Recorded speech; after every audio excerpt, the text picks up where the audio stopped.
Hello everyone, welcome back to my YouTube channel study with Prakash sir Dungarpur. दोस्तों, आज हम पढ़ेंगे क्लास 12th इंग्लिश का chapter 9 a walk through the fire, आग में होकर चलना का ये तीसरा भाग। दोस्तों, पिछले वीडियो में हमने जहां तक पढ़ा था कि जो एक अंग्रेजों के कैंप में वहां पर कुछ लोग ऐसा दल आया था जो आश्चर्यजनक कर्तव्य का प्रदर्शन करते थे, और यहाँ पर लेखक कहता है कि लेखक वो स्वयं सैनिक है और उसके साथी मिलकर के केवल उसकी खिल्ली उड़ाने के हिसाब से वहां पर जा रहे थे। और वो जब वहां पर पहुंचे और उनके कर्तव्य को देखा तो वो सब उनके कर्तव्यों को देख करके चकित रह गए। उसके आगे से यहाँ पर हम पढ़ेंगे, it was truly an amazing performance. वास्तव में यह एक अद्भुत प्रदर्शन था। अमेजिंग का मतलब क्या है? अद्भुत, और परफॉर्मेंस का मतलब प्रदर्शन। वास्तव में यह एक अद्भुत प्रदर्शन था। When we arrived, और जब हम वहां पहुंचे, the professor who looked nothing like a strong man. Professor जो कहीं से भी एक शक्तिशाली व्यक्ति नहीं दिखते थे। स्ट्रॉन्ग मैन का मतलब वो एक शक्तिशाली व्यक्ति नहीं दिखते थे। He just called for 12 volunteers from the audience, और उन्होंने प्रोफेसर ने दर्शकों में से 12 स्वयंसेवकों को बुलाया। जस्ट कॉल्ड, कॉल्ड का मतलब बुलाया। 12 वॉलंटियर्स यानी स्वयंसेवकों को, ऑडियंस का मतलब होता है दर्शक, तो दर्शकों में से 12 स्वयंसेवकों को उन्होंने बुलाया। Whose task it was to bend an iron bar around his neck, और उनका कार्य क्या था? उनका कार्य यह था कि लोहे की एक छड़ यानी सलाख के को उनके गले के चारों ओर मोड़ दें। Whose task, टास्क का मतलब कार्य, उनका कार्य क्या किया था उन 12 लोगों को? was to bend, उनको बैंड करना था, मुड़ाना था। क्या? आयरन बार, एक लोहे की छड़ को, एक सलाख को, अराउंड हिज नेक, उसके गले के चारों तरफ जो है उसको मोड़ना था रख करके। The iron bar provided from the camp store was about 12 feet long, और द आयरन बार जो लोहे की सलाख दी गई थी, छड़ दी गई थी, provided from the camp store, वो कैंप के भंडार गृह से दी गई थी। वॉज अबाउट 12 फीट लॉन्ग, और वो अबाउट यानी लगभग 12 फीट 12 फीट लंबी। And the professor held it horizontally with the middle of it pressed against his throat, और प्रोफेसर ने इसे बीचों बीच समानांतर रूप से पकड़कर अपने गले पर दबा रखा था। प्रोफेसर हेल्ड इट का मतलब यहाँ पर उसने कसकर उसको जो है पकड़ रखी थी। हॉरिजेंटली का मतलब समानांतर रूप से, with the middle of it, और उसके गले के बीचों बीच में, प्रेस्ड यानी दबा रखा था, अगेंस्ट हिज थ्रोट यानी उसके गले पर दबा के रखा हुआ था। He then arranged the volunteers 6 on either side of him. तब उन्होंने दोनों ओर 6 स्वयं सेवकों को खड़ा कर दिया था। वॉलंटियर का मतलब क्या है? स्वयं सेवकों को। तो उसके गले के बीचों बीच में जो है वहां पर 6 फीट, उसके गले से 6 फीट राइट में और 6 फीट लेफ्ट में जो उस छड़ को पकड़ के 6 व्यक्ति दोनों तरफ जो है उसको खड़े थे, उसको बैंड करने के लिए, मुड़ाने के लिए। On the professor signal, the volunteer begin to push with all their might, और प्रोफेसर के संकेत पर स्वयंसेवकों ने उस छड़ को अपनी पूरी ताकत से धक्का है वो देने लगे। The professor signal का मतलब संकेत, उनके संकेत पर volunteer began to का मतलब करने लगे, पुश क्या? धक्का देने लगे, with all their might, उनके अंदर जितनी ताकत थी उतनी ताकत से उसको धक्का देने लगे। And iron bar was bent into a U shape around his neck, और जो लोहे की छड़ थी वो बेंट यानी मुड़ गई, इनटू यू शेप, यू आकार में, अराउंड हिज नेक, उनके गले के चारों ओर, यानी इस तरह ये लोहे की छड़ है वो अंग्रेजी के यू अक्षर, यू के आकार में गले के चारों ओर मोड़ दी गई। अदर फीट्स फॉलोड, आगे अन्य कर्तव्य भी दिखाए गए। फीट्स का मतलब क्या? कर्तव्य, अन्य कर्तव्य, आश्चर्यजनक कर्तव्य दिखाए गए। But the professor closing act was unforgettable, किंतु प्रोफेसर का जो अंतिम प्रदर्शन था वो अविस्मरणीय था। क्लोजिंग एक्ट यानी अंतिम दृश्य था, वो अविस्मरणीय था। और इसके पूर्व and before he performed it, और इसके पूर्व कि वो इसका प्रदर्शन करे। परफॉर्म का मतलब क्या है? प्रदर्शन करे। द वेलफेयर ऑफिसर अनाउंस्ड, वहां के उस कैंप के कल्याण अधिकारी ने घोषणा की कि उनके आग्रह, announced that on his instance the professor had signed a document to the effect that, और प्रोफेसर ने इस आशय से के अनुबंध पर हस्ताक्षर कर दिए।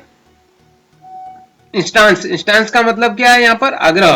तो वेलफेयर अनाउंस्ड, वेलफेयर ने घोषणा की कि ऑन हिज इंस्टांस, उनके आग्रह पर, the professor had sign, professor ने हस्ताक्षर कर दिए, ए डॉक्यूमेंट, एक डॉक्यूमेंट पर, टू द इफेक्ट दैट, और इसका मतलब जो है यह है कि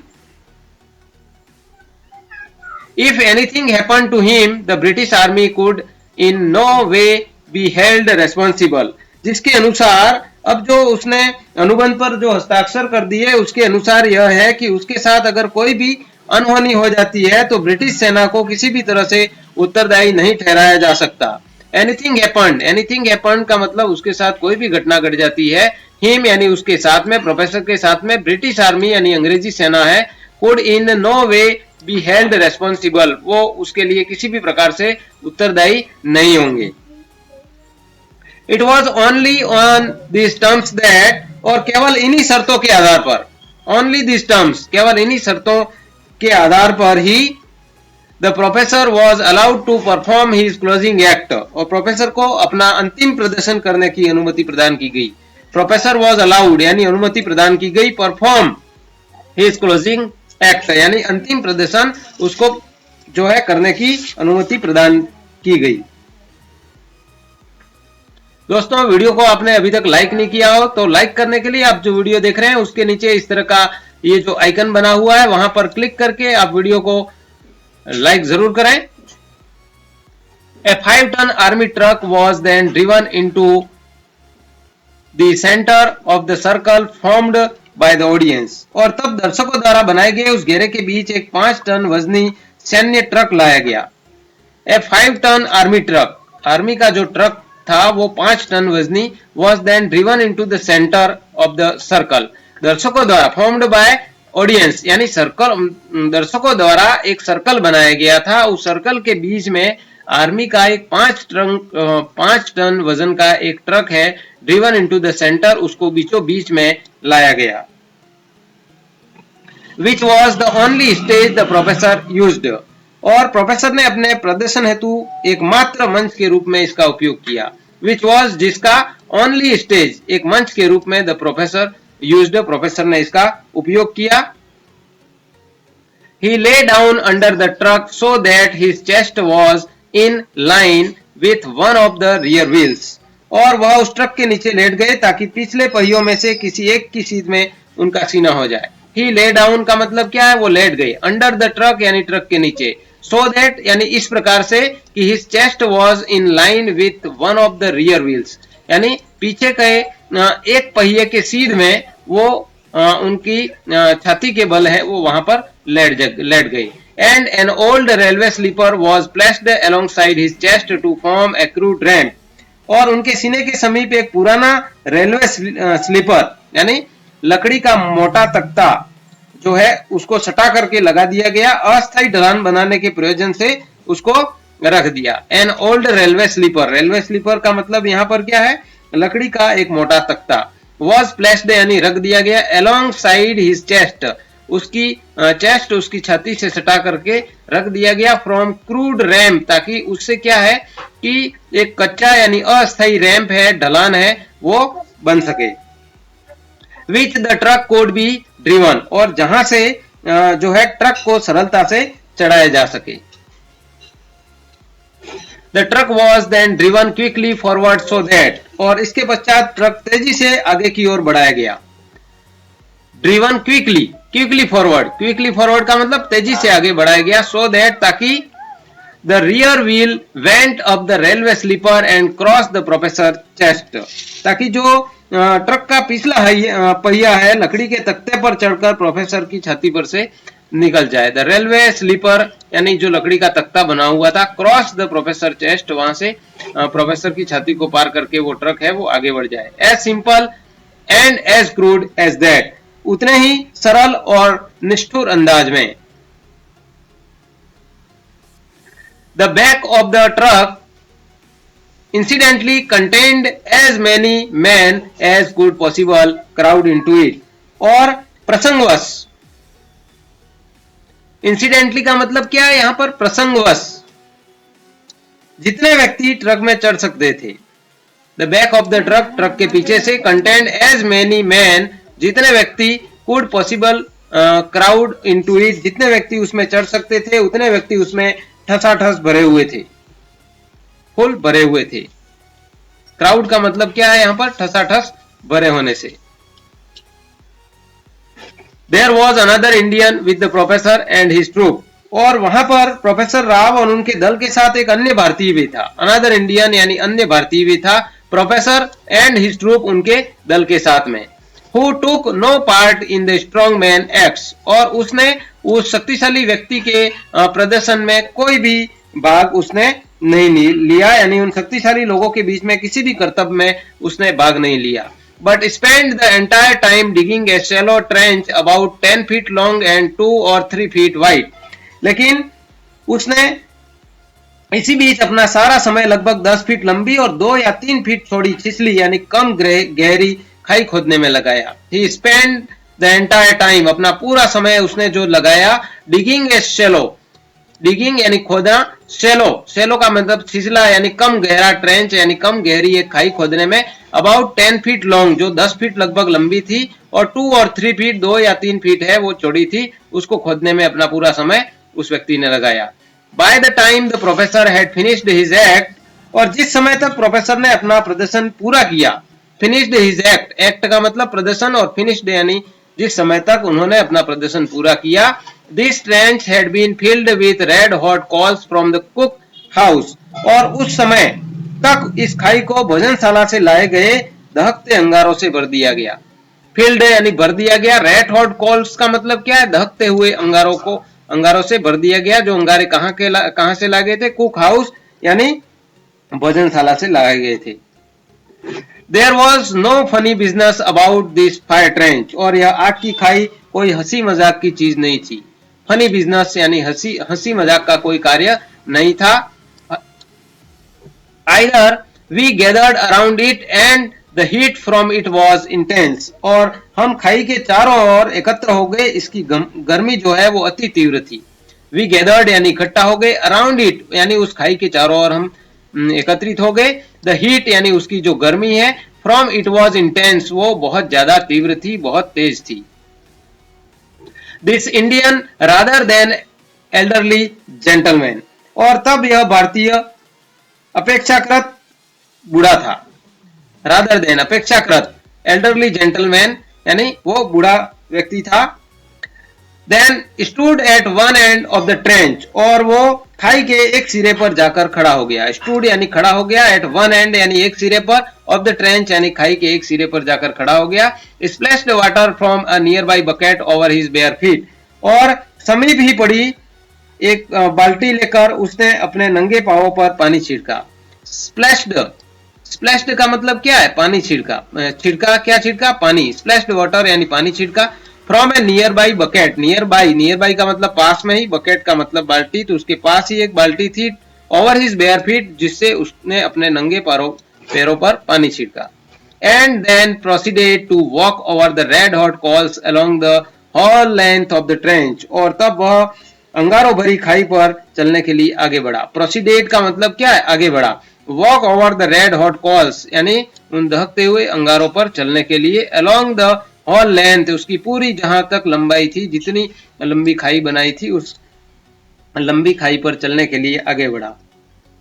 दोस्तों, आपने अभी तक वीडियो आपके साथ जो पढ़ने वाले हैं उनको शेयर नहीं किया हो तो आप वीडियो देख रहे हैं, उसके नीचे इस तरह का आइकन आपको दिख रहा होगा, वहां पर क्लिक करके आप व्हाट्सएप पर अपने 1-2 ग्रुपों में किसी को भी वीडियो को शेयर कर सकते हैं. It was an incredible respective spectacle, और यह एक अविश्वसनीय दृश्य था, यानी उसका अपना अंदाज रेस्पेक्टिव जो है वो क्या था, इनक्रेडिबल अविश्वसनीय दृश्य था। We would see the low flames from the red hot coals licking around his bare feet as he slowly walked to the end of the trench, और जैसे जैसे वह उन दहकते अंगारों पर धीरे धीरे चलकर खाई की ओर पार करता जा रहा था। We could see, हम देख सकते थे, low flames from the red hots, जो उसकी जो लपटें हैं, red hot coals licking around his bare feet, जो उसकी फ्लेम है वो उसके नंगे पैरों के आसपास जो दिखाई दे रही थी, आग की लपटें।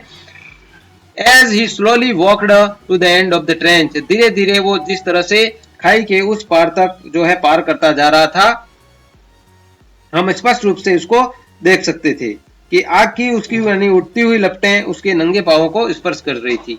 When he reached it, और जब वो वहां पर पहुंच गया, उसको पार कर लिया, as if not satisfied, और ऐसा लगा कि जैसे वो अभी भी संतुष्ट नहीं हुआ है, उसके प्रदर्शन से संतुष्ट नहीं हुआ है। He turned around, और वो वापस मुड़ा, and walked back the same way, और वापस वो उसी प्रकार से दोबारा से वो है अंगारों पर चलने लगा। He then squatted down on the ground, और फिर उसके बाद वो जो है जमीन पर पालथी मार करके बैठ गया। Squatted down का मतलब है पालथी, स्क्वेटेड का मतलब पालथी मार करके बैठना, डाउन ऑन द ग्राउंड यानी नीचे जमीन पर पालथी मार कर लगा करके बैठ गया। गेस्चर्ड टू हिज फीट, और अपने पैरों की ओर संकेत करते हुए, गेस्चर्ड का मतलब संकेत किया उसने, हिज फीट उसके पैरों की ओर संकेत करते हुए, एंड इनवाइटेड अस हम सबको उसने जो है बुलाया, all to the respect them, पैरों की ओर संकेत करके हमें बुलाया कि हम चाहें तो उसका इंस्पेक्ट कर सकते हैं, उसका निरीक्षण कर सकते हैं, उसके पैरों को देख सकते हैं। We did, और हमने ऐसा किया, and there was not so much as blister anywhere to be seen, और हमने उस बूढ़े भारतीय के पांवों को देखा, लेकिन कहीं भी कोई फफोला नहीं दिखाई दिया। ब्लिस्टर, ब्लिस्टर का मतलब क्या है, फफोला। एनीवेयर यानी कहीं पर भी, टू बी सीन नहीं दिखाई दिया। I had pushed forward through the crowd to get a closer look at the amazing character's feet.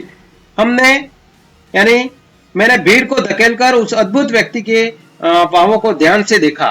I had pushed forward यानी forward through the crowd यानी उस भीड़ को मैंने धकेल करके आगे बढ़ करके उसको to get closer उसके पास पहुंचने के लिए at this amazing character's feet, और उस अद्भुत व्यक्ति के पांवों को देखने के लिए भीड़ को धकेल करके मैं आगे गया। And as I knelt down beside him, और जैसे ही मैं उसके पास में घुटनों के बल झुका, knelt down का मतलब क्या है, घुटनों के बल झुकना, beside him उसके पास जाकर के, I felt something thrust into my hand, और मुझे लगा कि उसने कोई चीज मेरे हाथों में ठूस दी हो। Felt something thrust into my hand का मतलब क्या है, मेरे हाथ में कुछ थमा दिया गया, ऐसा मैं महसूस कर रहा था।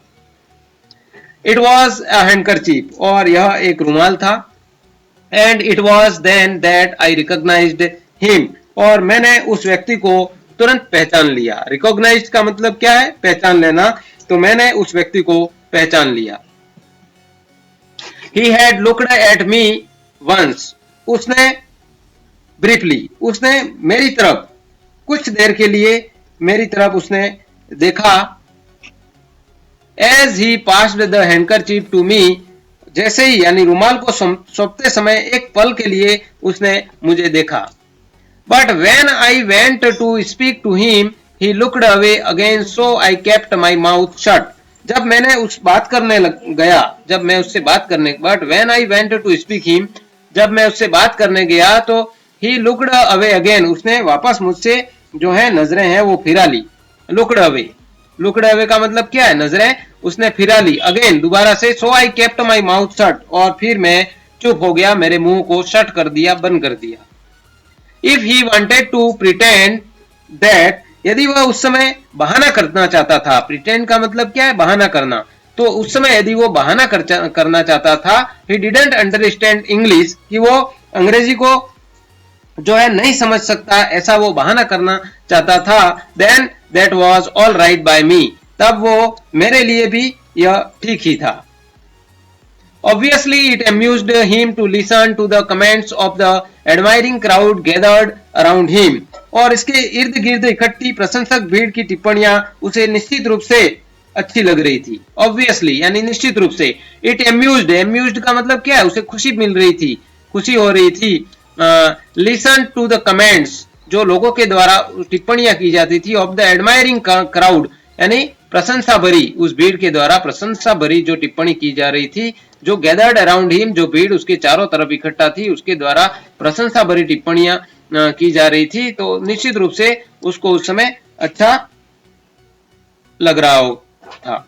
The professor had by now recovered from his encounter with the 5 ton truck, और अब तक प्रोफेसर भी 5 टन वजनी ट्रक के मुकाबले वाले अपने खतरनाक प्रदर्शन से तरोताजा हो गई थी। The professor had by now recovered, by now recovered का मतलब वापस जो है अब तक वो वापस तरोताजा हो गए थे। एनकाउंटर का मतलब उस भिड़ंत मुकाबले विद द 5 टन ट्रक, यानी उस भीड़ में जो उन्होंने अपना प्रदर्शन किया था। And he came over to say in halting English, और वो अपनी टूटी फूटी अंग्रेजी में घोषणा की। ही केम ओवर टू से, वो वहां पर आए, और हॉल्टिंग, हॉल्टिंग का मतलब टूटी फूटी इंग्लिश में उन्होंने घोषणा की। The fire walker would take a volunteer with him across the fire trench, अंगारों पर चलने वाला जो व्यक्ति है वो अपने साथ स्वेच्छापूर्ण चलने वाले एक व्यक्ति के साथ उस खाई को पुनः पार करेगा। द फायर वॉकर यानी आग पर चलने वाला, वो टेक ए वॉलंटियर, एक ऐसा वॉलंटियर स्वयंसेवक, विथ हिम जो उसके साथ होगा, क्रॉस द फायर ट्रेंच जो उसके साथ में आग को पार करेगा। This of course produced a big laugh but I didn't join in, यह सुनकर जोरदार अट्टहासपूर्ण, परंतु मैं इस हंसी में शामिल नहीं हुआ। प्रोड्यूस्ड बिग लाफ यानी लोग जोर से हंसने लगे, हंसी की आवाज आने लगी। आई डिडंट जॉइन इन, लेकिन मैं उस हंसी में शामिल नहीं हुआ। I knew then that I was going across the fire trench, और मैं जानता था कि मैं आग की खाई को पार करने जा रहा था। आई न्यू दैट, मैं जान गया था। देन तब, दैट वॉज, वो कौन था? आई was going across the fire trench, मैं उस आग की खाई को पार करने जा रहा था। Although the very thought of it made me go ice cold with fear, यद्यपि, हालांकि इसके विचार मात्र ने मुझे भय से जड़वत कर दिया था। ऑल्दो यानी हालांकि, द वेरी थॉट उसके विचार मात्र ने मेड मी गो आइस कोल्ड यानी मुझे जड़वत कर दिया था। आइस कोल्ड का मतलब क्या है? जड़वत कर दिया था। विथ फियर यानी डर के कारण मैं बहुत जड़वत हो गया था कि अब मुझे आग को पार करना पड़ेगा उसके साथ में, तो क्या पता अब क्या होने वाला है। दोस्तों, आप मेरे चैनल पर नए हैं या फिर आपने अभी तक मेरे चैनल को सब्सक्राइब नहीं किया हो, तो आप ये वीडियो देख रहे हैं, उसके नीचे लिखा हुआ है स्टडी विद प्रकाश साध, उसके पास में लाल कलर में लाल अक्षरों में सब्सक्राइब लिखा हुआ है, उस पर क्लिक करके फिर स्टडी विद प्रकाश साध लिखा हुआ है उस पर क्लिक करें, तब आपको एक बेल आइकन दिखाएगा, और बेल आइकन के साथ क्लिक करके आप ऑल नोटिफिकेशन को ऑन कर लें, ताकि मेरे इस तरह के वीडियो की जानकारी आपको मिलती रहे और आपकी पढ़ाई लगातार चलती रहे। Thanks for watching Chapter 9 A Walk Through the Fire. Keep learning. Study with प्रकाश साध डूंगरपुर। दोस्तों, मिलते हैं इसके अंतिम भाग और अंतिम वीडियो में, और देखते हैं कि अब उसको भी उस आग पर चलने वाले व्यक्ति के साथ चलना है या नहीं चलना है, या फिर आगे की घटना है वो किस प्रकार से घटती है, और पूरी कहानी को हम अगले वीडियो में जानेंगे। तो आप मेरे साथ बने रहें और पढ़ाई करते रहें। मिलते हैं अगले वीडियो में, तब तक के लिए धन्यवाद। जय हिंद, जय भारत।